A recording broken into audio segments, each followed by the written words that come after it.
This ain't me blowing my trumpet. This is about the universe helping me to create music, and that's something that I have to take it both ways. Because it ain't me making it. It's a different kind of thing. It's coming through me to do that. So I'm blessed with that prism of understanding, and that's to spread around. I guess my job is just to spread that music around, and hopefully it's going to maybe turn a producer on here or inspire a kid to go and make music and want to go and write a book or make a film.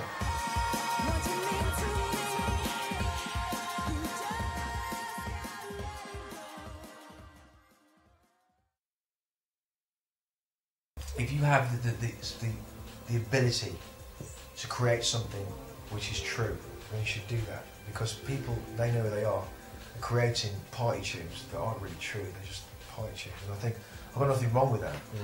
But there's a certain amount of, I guess, what I'm supposed to do, and I think I'm quite vicious about it, because I don't really care about what people say about me or what I do, but I've achieved more with music than I could have ever dreamed of, God bless. And I think that if you have the ability, going back to that point, they should do that. I threw the ball ahead. Timeless, you see, is reflecting, looking in the past and gathering your adolescence. Sound's Return is looking inside yourself and gathering the deepness and the depths of your mind. Sine Tempus is now for me. It's like, this is where it should be at now.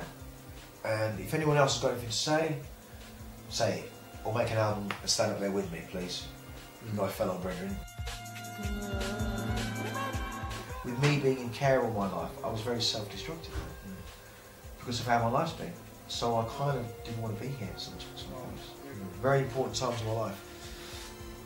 I don't want to name them, but I mean, obviously Letter of Fate on Saturn Return is a classic example of me not wanting to be on the planet. I mean, you can just tell by the title what that I mean, that was my, it was my suicide letter. It was kind of like, I'm either going to go here. And from that point, that's probably the lowest point of my life.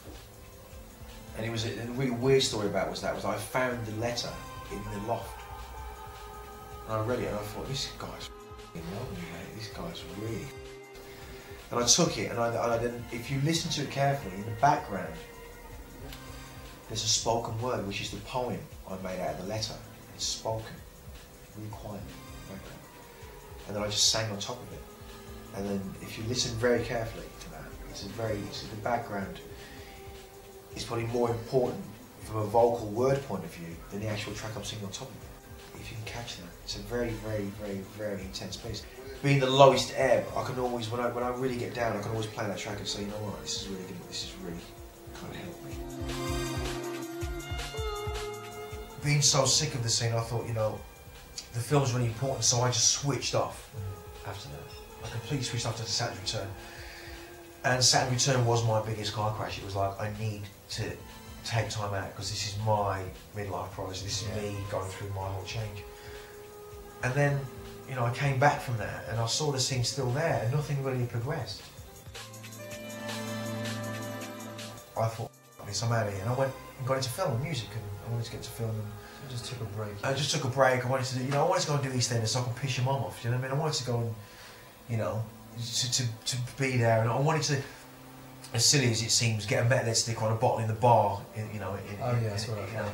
You saw it, didn't you? I was going to make a postcard out of it. People in the class, God, I saw the Metalheadz sticker in the background on the bottle. And that for me is going, yeah, God, yeah, yes, do you know what I mean? General public, yes, Metalheadz rules, yes. We ourselves still are getting into this whole kind of D&B rut thing. You've got, you've got the party tunes, you've got this clowns, you've got all this other stuff.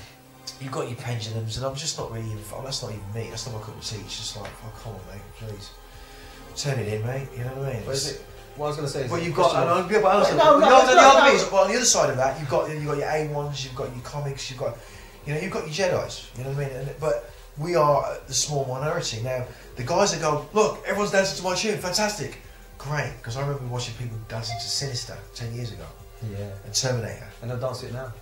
Do you know what I mean? And it was a different kind of dancing to it. It was a different kind of vibe because the tune itself, the substance, was out there. And I think it's just the kids out there. We have to kind of educate somehow. Now I can play devil's advocate and say to you guys here and now, well, hang on a minute. Yeah, but back in the day, man, when I first made my first record, it was Phil Collins and the Amen Break, and all I wanted to do was make people jump up and down, right? It wasn't your Goldie later on, your post-go, your Timeless, or whatever else. But the difference is, I started there and I never stopped progressing.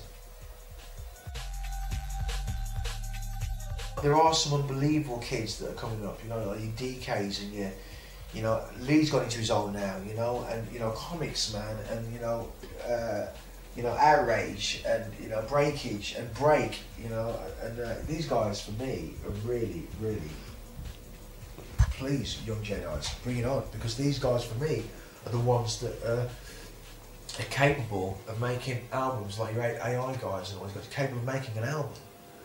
And I think that generation, which I can name literally on my hands, is what I'm relying on.